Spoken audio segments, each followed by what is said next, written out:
Travei o microfone. Está me ouvindo, Mauro? É gravação. Não? Como é que você respondeu?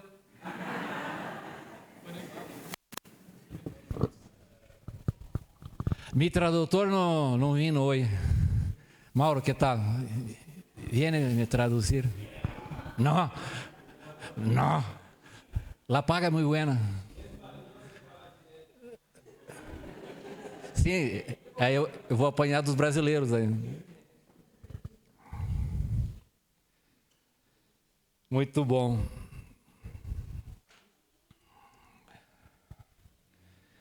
Eu fui censurado lá em casa. Joel, você não vai falar 1 hora? Eu falei, claro que não. Foi com mais amor. Eu vou falar só 1h30. Não, é dia de ceia. Então tá bom. Eu não sei, eu vou descobrir quem que fala, né? Tá agindo aí por detrás. Mas tudo bem. Nós vamos começar uma série de pregações, de estudo, no livro de Jonás. Tá vendo? Pode abrir a sua Bíblia lá em Jonás. Jonás fica depois de Gênesis, tá? O livro. Tá? É fácil de achar aí. Tem 4 capítulos. Eu sei que você vai descolar algumas páginas, né, aí da sua Bíblia para encontrar Jonás. Tá depois de Obadias e antes de Miqueias. Não sei se ajudou ou piorou, né?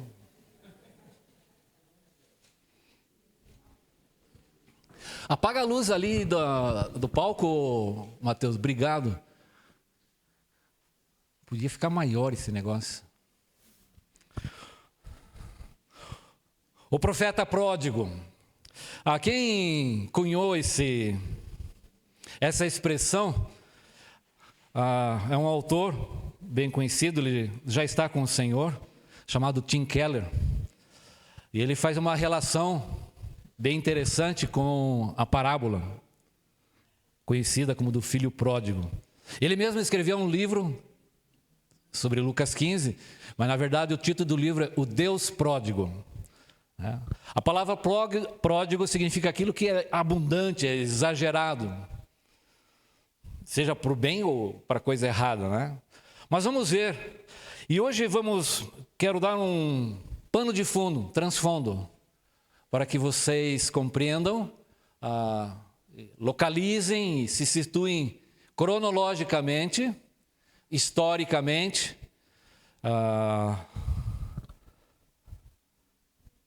no tempo de Jonás. Então você vai ver ali, não sei se você vai ver porque está pequeno, a próxima, agora eu tenho que colocar óculos. Dá um zoom, isso ali, ó. No tempo de Jonás, está governando, mais no centro um pouquinho, isso aí. Está em ascensão, está no domínio o Império Assírio.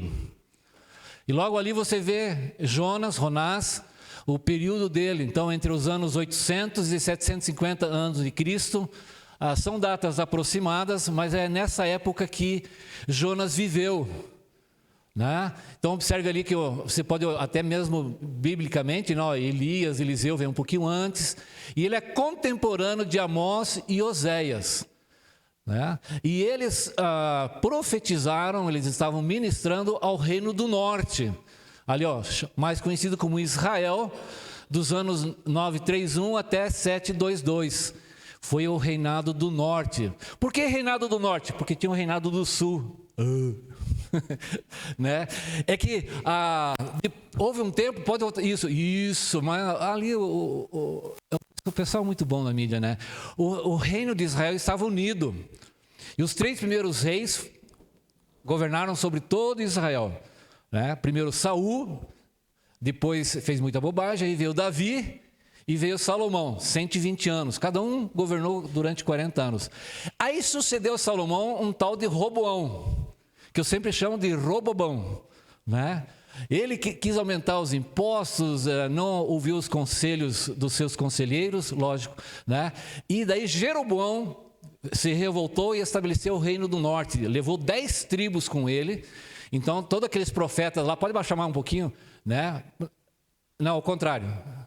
Isso, mais, ó. Ali, ó. Então, todos aqueles profetas ali, ó, ministraram ao reino do norte. Agora, põe para o sul. Isso, esses são os que profetizaram aos reinos do sul. Joel, né, o maior deles, maravilhoso, sensacional, incomparável, né?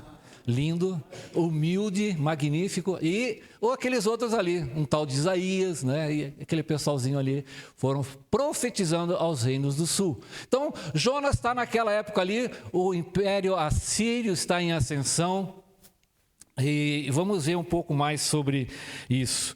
O nome de Jonas significa pomba. A menção dele está em 2 Reis 14, 23 a 29. Era um vilarejo da Galileia, da tribo de Zebulon, no reinado de Jeroboão II. Está escrito assim em 2 Reis: restabeleceu eles os limites de Israel, desde a entrada de Amate até ao mar da planície, segundo a palavra do Senhor, Deus de Israel, a qual falara por intermédio de seu servo Jonas, filho de Amitai, o profeta, o qual era de Gate-Efé, né? Ele profetiza no momento onde politicamente Israel está dando uma recuperada, Jeroboão reconquista parte do território, e Jonas está muito feliz com isso. E o livro de Jonas é um livro diferente dos outros livros proféticos, é um livro biográfico, ele conta uma experiência desastrosa, polêmica, terrível para ele, por causa de certos conceitos e pensamentos que ele tinha. E ele é chamado, então, para pregar numa cidade, talvez a grande cidade daqueles dias. Está ali em Jonas, capítulo 1, né? Nós vamos ver isso mais detalhadamente, né? Vá depressa à grande cidade de Nínive e prega contra ela. Põe o mapinha lá, por favor. Quem que é o Rafa? Rafinha. Isso, eu esqueci desse mapa aí. Pode dar uma reduzida nele? Isso. Então ali está a extensão, para você ter uma ideia, do Império Assírio. É mais ou menos onde hoje está o Iraque, ali no rio Tigre e Eufrates, né? Indo até o norte lá, beirando a Turquia lá, e ali o reinado de Israel e chegando até o Egito. Então essa era a extensão. Ele foi aumentando e diminuiu. Logo depois veio o Império Babilônico, mas essa é a extensão. Próximo ali está aquilo que eu falei, os reinos do norte e do sul, as 2 tribos do sul e as 10 tribos. O reino do norte ele vai subsistir até o ano 722 antes de Cristo, quando então o Império Assírio invade, domina o império da região norte e leva cativo todas aquelas 10 tribos, e elas não retornam mais para Israel. Elas não voltam mais. O Império do Sul vai cair um pouco mais tarde, já sob o domínio da Babilônia com Nabucodonosor. Aí vem a história de Daniel e todas essas coisas, tá? O próximo mapinha, deixa eu ver. Esse está muito branco. Pode passar essa parte, o mapa. Pode ir. Isso. Aí para você ter uma ideia, né? A viagem dele, o que ele entendeu? Ele não era muito bom de geografia. Jonas tinha um problema. Vai para Nínive. Então Nínive ficava ao oriente, 800 quilômetros. Está ali, ó, onde você pode ver ali, ó, né? O que ele faz? Ele vai para uma cidade chamada Tarsis, 3.000 quilômetros para oeste. Então você vê que ele, né, tinha problema de geografia. Eu acho que não tinha como é que é o nome do negócio? O Waze, GPS, essas coisas, né? Ele não tinha na época. Ele vai ao contrário. Mas por que ele fez isso? Aguarde, não faltem os próximos capítulos, você saberá por quê. Nínive era uma cidade antiga, ela foi fundada por Nimrod. Lá, isso está em Gênesis capítulo 10, 8 a 11. Ela é mencionada em alguns tabletes de Tel Amarna, né? 800 anos antes de Cristo. É uma cidade muito antiga. Nimrod era descendente de Cuxi. Né? Quem é Cush? Eu nem sei quem é. É um descendente de Noé. Né? E ele fundou essa cidade. Essa cidade e esse povo não descia muito para Jonas. Ele tinha sérios problemas com isso. Aí, põe uma figurinha lá de... É uma representação artística, tá, gente? Logicamente, essa representação, porque elas são baseadas em descrições e ruínas arqueológicas que foram encontradas lá na região. Era uma cidade muito grande. O problema é que esse povo era muito cruel. Facínoras, violentos. Um povo terrível que existiu na época. Eu vou ler para vocês a descrição de quem é esse pessoal, e você vai ver algumas descrições. Depois de capturar inimigos, os assírios normalmente cortavam-lhe as pernas e um braço, e deixavam o outro braço para poderem cumprimentar a vítima, apertando-lhe a mão com escárnio enquanto ela morria. Então, não é o tipo de gente assim que você convidaria para ir comer uma pizza com ele, né? Forçavam os familiares da vítima a desfilar carregando a cabeça de seus entes queridos espetadas no alto de estacas de madeira. Eles empalavam os seus inimigos. Você sabe o que é empalar? Você já viu isso? Mas você já fez isso, né? Tem lá uma barata morta. Você pega um palito de fósforo e espeta nele, né? Mãe, peguei uma barata. Tua mãe já está desmaiada, né? Você empalou a barata. Eles empalavam os seus inimigos. E muitas vezes eles enfiavam a estaca, sabe por onde? Pelo ânus. E empalavam o seu inimigo. Eu sei que você vai ficar horrorizado, mas é para ficar mesmo. Arrancavam a língua dos prisioneiros e esticavam seus corpos com cordas para serem esfolados vivos e ter a pele expostas nas muralhas da cidade. Queimavam adolescentes vivos. Aqueles que sobreviviam à destruição da sua cidade estavam fadados a suportar formas cruéis e violentas de escravidão. Os assírios foram assim chamados um estado terrorista. A Síria foi um dos impérios mais cruéis e violentos do mundo antigo. Os reis assírios frequentemente registravam o resultado de suas vitórias militares, regozijando-se com satisfação maligna, diante das planícies forradas de cadáveres e cidades totalmente incendiadas até o chão. O imperador Salmaneser III é notório por retratar, nos mais horrendos detalhes, atos de tortura, desmembramento e decapitação de inimigos, em grandes painéis de pedra esculpidos em alto relevo. A história da Síria é tão sangrenta e sanguinária quanto ouvimos. Sabe o que eles faziam? O inimigo estava ali morto.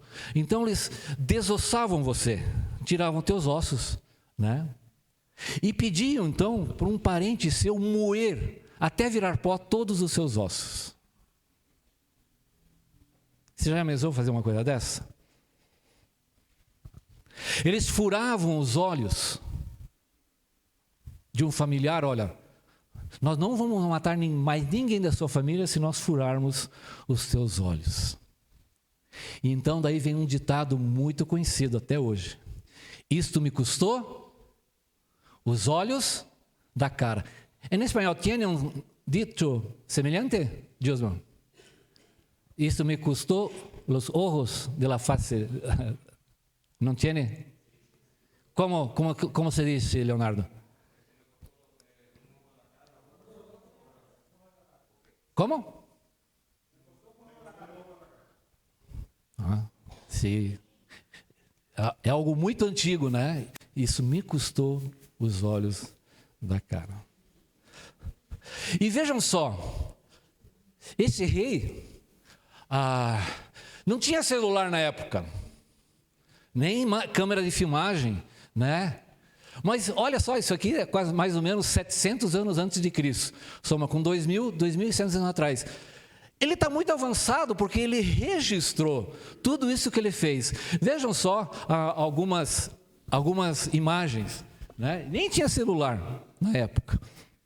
Vejam lá, tá vendo bem no meio lá, ó, a cabeça decapitada do inimigo? Ó, uma segurando na mão, a outra lá. Ele registrava, ele fazia painéis enormes. O dia que você for a Londres, lá no museu, lá tá tudo lá para você ver. Ali, ó, os inimigos caindo, pendurados nos muros. Olha lá. Tá vendo lá o cara de ponta cabeça? Pode passar a outra, tem várias fotos aí. Outra, pode ir passando. Mais uma. Olha lá, o cara no chão. E a cavalaria passando por cima dele, né, para fazer carne moída. Outra. Olha lá, o inimigo subjugado, enfiando uma adaga no peito dele, né, e decapitado. Outra. A estrutura do livro, isso a gente vai ver com mais tempo, mas ele é muito bem estruturado.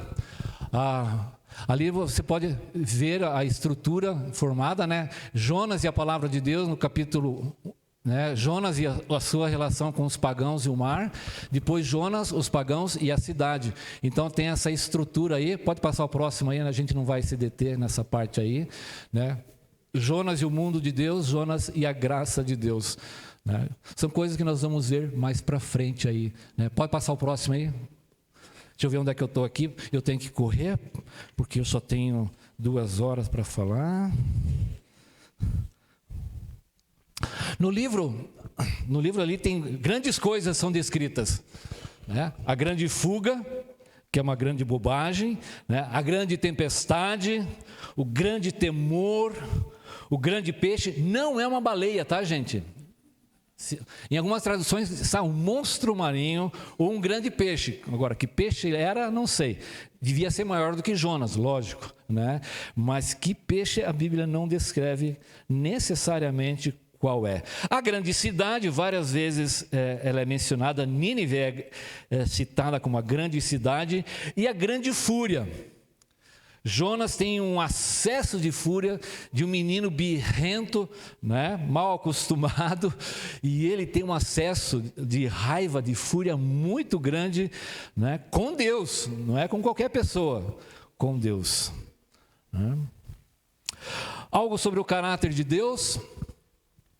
Ali nós vamos ver a ação soberana de Deus sobre a natureza. Né? Ele envia Jonas, ele traz a tempestade, traz o grande peixe, o peixe vomita lá onde devia vomitar, né? Faz crescer uma planta, traz uma lagarta, traz um vento oriental. Deus é soberano em várias ações sobre a natureza ali. Deus também se apresenta como Salvador. Jonas, então ele se arrepende, mas com voz de agradecimento, eu te ofereci sacrifício, o que votei e pagarei, ao Senhor pertence a salvação. Um versículo, essa expressão bem final, né? Muito bonita, verdadeira, ao Senhor pertence a salvação. É um Deus que ouve as orações. Nós vamos ver Jonas orando, nós vamos ver pagãos orando, tanto no primeiro capítulo quanto no terceiro capítulo, eles estão orando a Deus, eles têm temor de Deus, apesar de serem pagãos, idólatras, de alguma maneira eles tiveram conhecimento, uma revelação do Deus verdadeiro. Também, e talvez a passagem mais descritiva, falando sobre o caráter de Deus, está no versículo 2 e 11.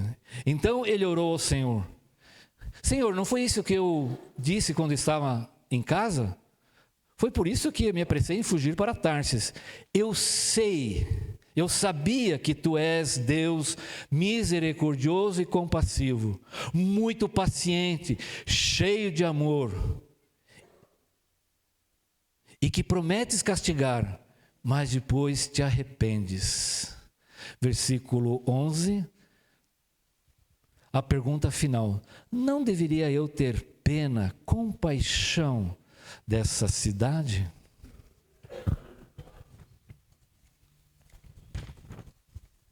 Isso é um pouco do caráter de Deus. O caráter de Jonas. O que nós vamos ver? É um homem que prefere morrer a obedecer. Ele se apresenta, próximo quadro, isso. Ele é indiferente, ele sobe no barco, ele compra passagem, vai lá para o fundo do barco e tira uma soneca. Ele dorme tranquilamente. Isso me lembrou um pouquinho da passagem quando os discípulos estavam com Jesus, e Jesus também estava dormindo, né, profundamente no barco. E os discípulos: Senhor, o senhor não se importa que a gente morra? O capitão do barco também fala para Jonas: e cara, o que você está aí? Não está fazendo nada, nós estamos perecendo aqui, você não faz nada. Ele era indiferente. Diferentemente de Jesus, né? Ele era um nacionalista patriota. Ele amava Israel. E você vai ver isso na resposta quando ele é acordado pelo capitão, né? Quem você é? Qual é teu propósito? Ele fala: eu sou hebreu. A primeira coisa que ele fala é a nacionalidade dele: eu sou hebreu. Ele era um homem descontente, furioso. Ele explodiu de raiva quando aconteceu exatamente aquilo que ele sabia, quem era Deus e o que podia acontecer quando Deus revela a sua vontade. E ele pede para morrer. No primeiro capítulo ele pede para ser jogado no mar. Me joga aí que vai resolver tudo. E no último capítulo ele fala: eu quero morrer. 3 vezes ele pede para morrer. O livro apresenta algumas ironias, apesar de ser trágico, né? Mas ele apresenta algumas ironias. Próximo lá. Próximo quadro. Isso, já foi. É ironias? É, né? Todos obedecem o profeta. Todos obedecem, né? Quando Jonas prega, até o peixe obedece, vai lá e engole Jonas. É um prato indigesto, mas eu quero que você pegue ele lá, né? Tanto é que ele é vomitado. Tão mal que fez para a baleia, né? Na baleia. Ó, tá vendo? Alguém está acordado aqui, é pegadinha, né? O peixe vomita, Um justo fora da vontade de Deus, gente, causa náusea. Nenhum peixe aguenta. Ele foi vomitado, né? Os ninivitas, aquele povo sangrento, terrível, se arrependem.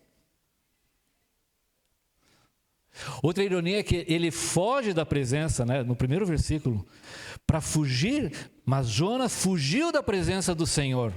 E no capítulo 2 fala: ele foi expulso da presença do Senhor. Um profeta, como se isso fosse possível, né? Eu acho que ele tinha algum problema. Os marinheiros oram, estão clamando aos seus deuses, e o profeta dorme profundamente. O profeta se enfurece porque o povo se converteu. Você vê que contrassenso, alguém que conhece a Deus, se não fosse trágico, é irônico, né? Ele se enfurece pela conversão do povo.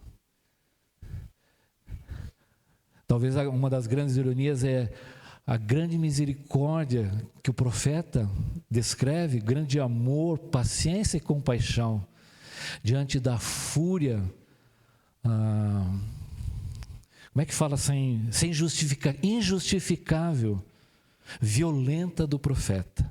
Que contraste tão grande. Ele teve pena de uma planta que morre, que existe ali rapidinho, mas ele não teve nenhuma pena das pessoas que estavam em Nínive. O profeta queria ver o juízo de Deus. Senhor, manda fogo sobre eles. Ele não queria ver a salvação de Deus. E quando um dos propósitos básicos para os quais Deus chamou o povo de Israel era para que as nações vejam a minha glória, para que as nações conheçam a minha salvação. Ele desconhecia. Coisas a responder. Próximo quadro.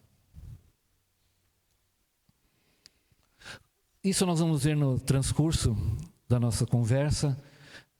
O que significa 3 dias para percorrer a cidade? Em 3:10, Deus se arrependendo. Mas será que Deus fez alguma bobagem que ele precisa se arrepender? O que significa essa expressão? Ela é mencionada 2 vezes, que Deus se arrependeu. Mas a pergunta mais inquietante, indispensável e que requer uma resposta, está no 4:11.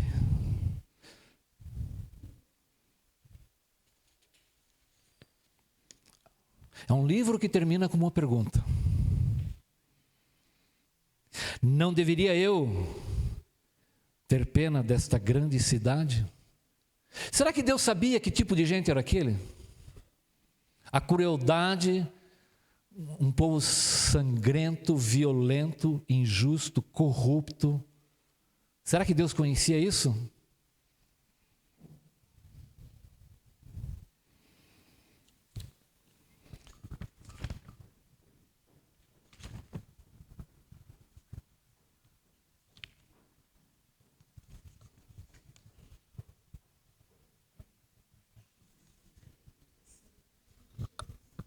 Oi? Você vê alguma relação com os nossos dias de hoje? Hein? Com os fatos últimos, 11 de setembro, o ataque do Hamas a Israel, a destruição de Gaza, do Irã, Tel Aviv, Ucrânia. Qual é a diferença? O livro de Jonas vai tratar de coisas que nós estamos enxergando todos os dias diante de nós.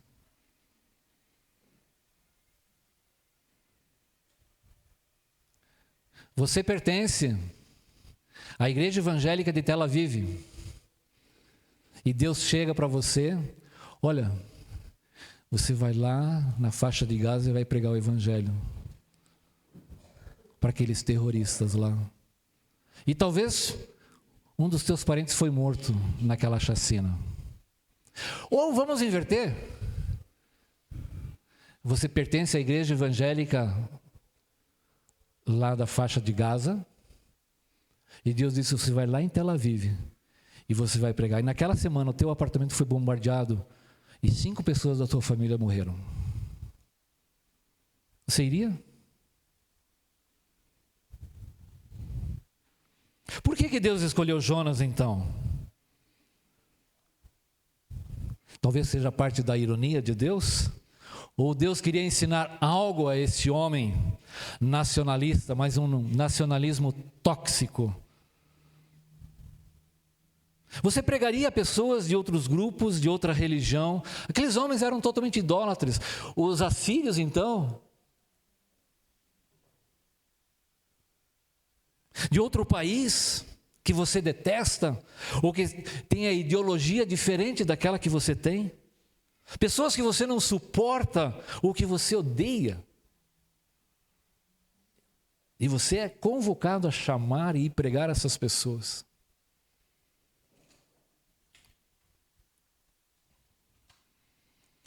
O livro então vai nos mostrar a distinção do caráter misericordioso, grandioso, de amor, compaixão, compassivo, paciente, contrastando com o caráter nacionalista, religioso, tóxico. Jonas queria um Deus moldado à sua preferência nacional, porque aquele povo tinha devastado o seu povo, e ele conhecia a fama dessas pessoas. Ele quer um Deus que destrói os maus e abençoa os bons. Abacuque também teve essa crise. Quando Deus mostrou para ele, olha, eu vou trazer um povo. Não me lembro que povo que era. Lembra quando Abacuque fala que povo que era os caldeus? Né? Eles também não eram flor que se cheirasse. Mas Senhor, eles são piores do que nós. E Abacuque começa a discutir com Deus.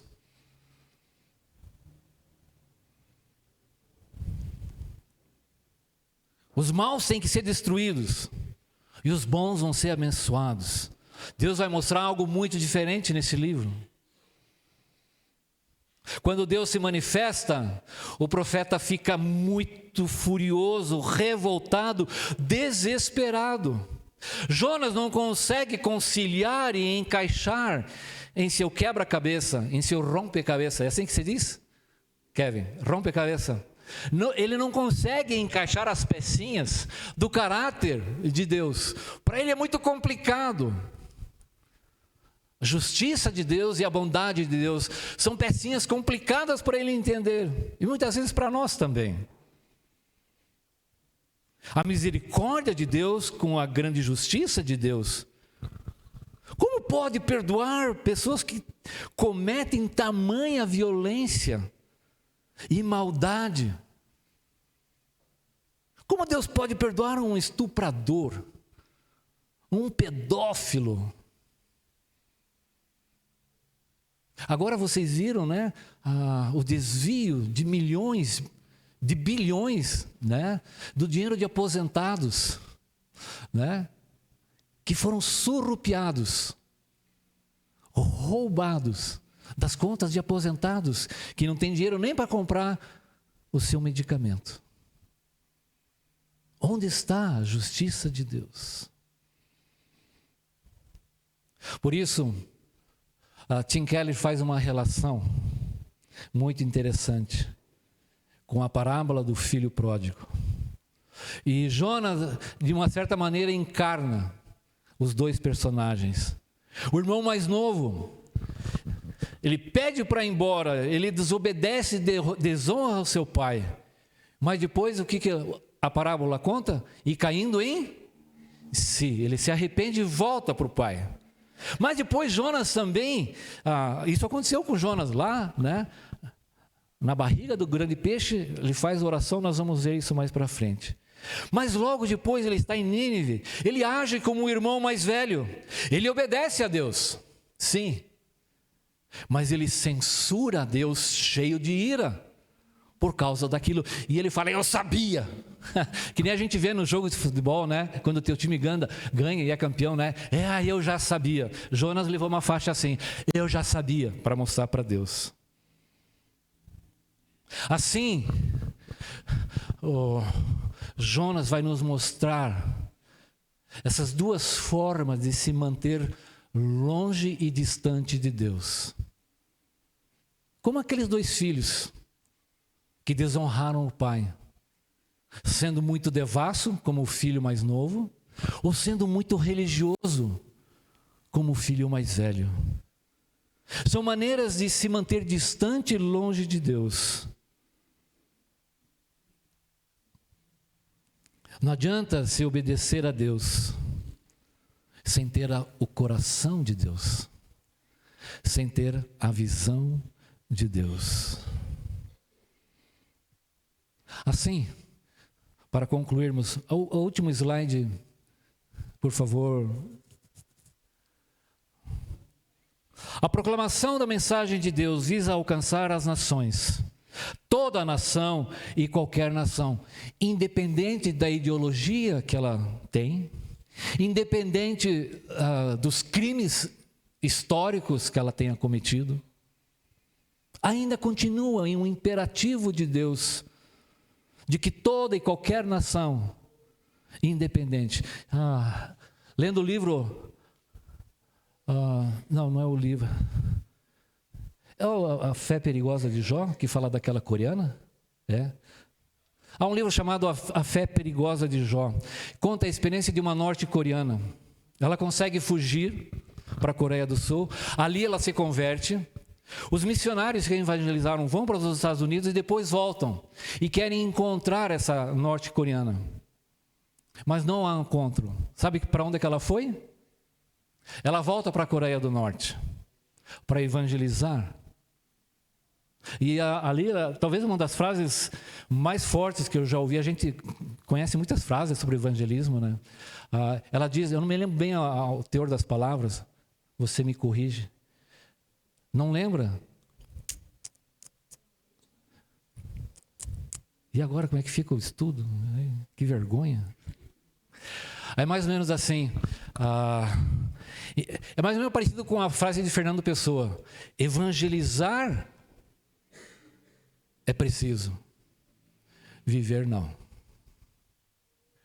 Você já pensou alguém falar isso? Porque ela sabia que voltando para aquele país, o país talvez um dos mais fechados ao evangelho. E essa semana mesmo, uma notícia lá que alguns pastores foram presos distribuindo Bíblias. Eles foram presos lá na Coreia do Norte, querendo evangelizar. Evangelizar é necessário, indispensável, indiscutível. Viver, não. David Livingstone, um missionário do passado, inglês, ele foi um grande missionário na África. E tanto é que o corpo dele está sepultado na capela de Westminster, onde são enterrados os reis, tal a honra que foi deferida a ele. Mas o coração dele foi enterrado na África. Quando ele parte de viagem de Londres, tentaram dissuadi-lo. Não vá. Não vá. E ele chega na África e uma das pessoas conheciam, ele era um médico. Doutor, e ele se embrenha pelas selvas da África. O senhor vai morrer entrando nesses lugares tão difíceis. Sabe o que David Livingstone respondeu? Eu já morri quando entrei no navio lá em Londres. Eu estava morto. Jonas não agiu dessa maneira. Ele queria a morte das outras pessoas. Quem é você? Essa mensagem vai falar sobre coisas do nosso coração. Esse livro fala de coisas do nosso coração. Nos desafia sobre concepções, ideologias, comportamentos do nosso dia. Quem somos nós? Que nacionalidade nós somos? O que está controlando e governando nossas ações? Nosso evangelismo? Evangelizamos pessoas semelhantes, não é? A nossa imagem e semelhança? Esses devem ser alcançados, pessoas boas. Só falta se converter, nós falamos, não é? O livro de Jonas nos trará essas coisas. Vamos orar? Não falei muito, hein? Nós te agradecemos, Pai, por essa biografia tão curta, tão comprometedora, que teu Espírito